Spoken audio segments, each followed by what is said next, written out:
अंबाला के शहजादपुर स्थित बीच पड़ी गांव में मिट्टी खनन के पैसों और जमीन के विवाद को लेकर एक रोंगटे खड़े कर देने वाली वारदात सामने आई।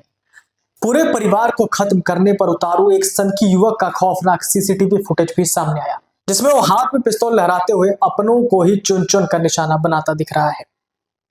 इस खूनी संघर्ष के बाद अब पीड़ित पत्नी ने अपने ससुर, सास और मुख्य आरोपी देवर के खिलाफ सोची समझी साजिश के तहत नामजद प्राथमिकी दर्ज कराई। आरोपी ने जिस बेरहमी से अपनी 95 वर्षीय बुजुर्ग दादी, सगे बड़े भाई और सगे चाचा को अपना शिकार बनाया और चाची को गंभीर रूप से घायल किया, उसने पूरे इलाके में दहशत का माहौल पैदा कर दिया। पुलिस ने कानूनी कार्रवाई शुरू कर जांच तेज कर दी है। आइए जानते हैं पूरा मामला क्या है। बीच पड़ी गांव के जघन्य तिहरे हत्याकांड में रविवार बेहद चौंकाने वाला मामला सामने है। मृतक संदीप कुमार की पत्नी नेहा देवी ने अपने ही ससुर सतबीर, सास उषा और मुख्य आरोपी देवर अभिषेक पर प्राथमिकी दर्ज कर दी। यह कार्रवाई शहजादपुर थाना पुलिस ने हत्या की धारा 103 क्लॉज 1 और 61 आपराधिक साजिश और आर्म्स एक्ट के तहत की है। आरोप लगाया कि जमीन का हिस्सा मांगने पर एक सोची समझी पारिवारिक साजिश थी। इस हत्याकांड के बाद नेहा अपने मायके यानी गोविंदगढ़ चली गई थी। बीच पड़ी गांव निवासी नेहा का आरोप है कि उनकी शादी 2 साल पहले संदीप के साथ हुई थी। महिला ने आरोप लगाया कि ससुर सतवीर देवर अभिषेक के साथ मिलकर अपनी जमीन और चाचा ससुर महेंद्र की जमीन से काफी पैसों में मिट्टी बेचती थी।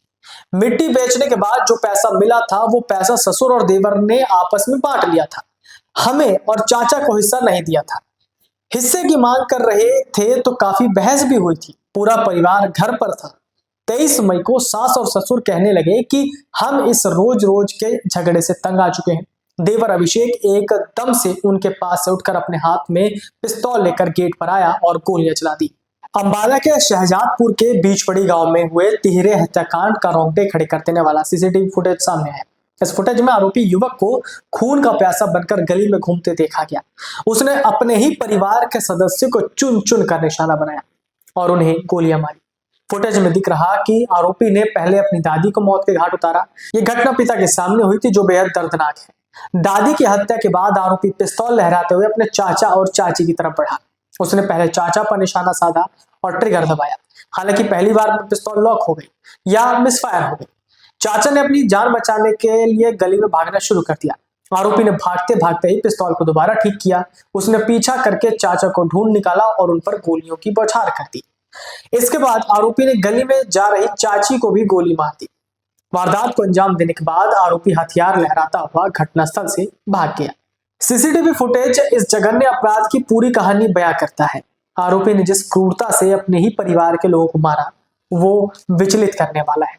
उसने बिना किसी हिचकिचाहट के एक के बाद एक 3 हत्याएं की। यह घटना परिवार के भीतर के गहरे विवादों की ओर इशारा करती है। पुलिस अब आरोपी की तलाश में जुटी है और आगे की जांच कर रही है। आरोपी युवक ने जिस तरह से अपने चाचा को पीछा किया और उसकी क्रूर मानसिकता को दर्शाता है। पिस्तौल के मिसफायर होने के बाद भी उसने हार नहीं मानी। उसने दोबारा पिस्तौल ठीक की और चाचा को ढूंढकर मारा। यह दिखाता है कि वो अपने इरादों में कितना दृढ़ था। इस घटना ने पूरे गांव में दहशत का माहौल पैदा कर दिया है। अंबाला के शहजादपुर क्षेत्र के बीच पड़ी गांव में शनिवार शाम मिट्टी खनन के ठेके को लेकर हुए पारिवारिक विवाद में युवक ने अपने 95 वर्षीय दादी, बड़े भाई और चाचा की गोली मारकर हत्या कर दी। गोलीबारी में चाची भी गंभीर रूप से घायल हो गई। पुलिस के मुताबिक गांव में 2 किला जमीन से मिट्टी निकालने का ठेका चल रहा था। इसी ठेके में हिस्सेदारी को लेकर परिवार में लंबे समय से विवाद था। शनिवार शाम करीब 4:30 बजे इस मुद्दे पर फिर कहासुनी हुई, जो देखते ही देखते खूनी संघर्ष में बदल गई। आरोप है कि अभिषेक नामक युवक ने गुस्से में आकर अपने पास मौजूद पिस्तौल से फायरिंग शुरू कर दी। उसने सबसे पहले अपनी दादी इसरो देवी पर गोली चलाई। गोली लगते ही उनकी मौके पर मौत हो गई। इसके बाद बीच बचाव करने आए बड़े भाई संदीप, चाचा महेंद्र और चाची पर भी गोलियां दाग दी। घटना के बाद ग्रामीणों और परिजनों ने घायलों को तुरंत अस्पताल पहुंचाया। प्राथमिक उपचार के बाद गंभीर हालत को देखते हुए उन्हें चंडीगढ़ पीजीआई रेफर कर दिया गया, जहां संदीप और महेंद्र ने दम तोड़ दिया। अगर आप ये वीडियो YouTube पर देख रहे हैं तो हमारे चैनल को सब्सक्राइब कर बेल आइकन दबाएं और Facebook पर देख रहे हैं तो हमारे पेज को लाइक करें।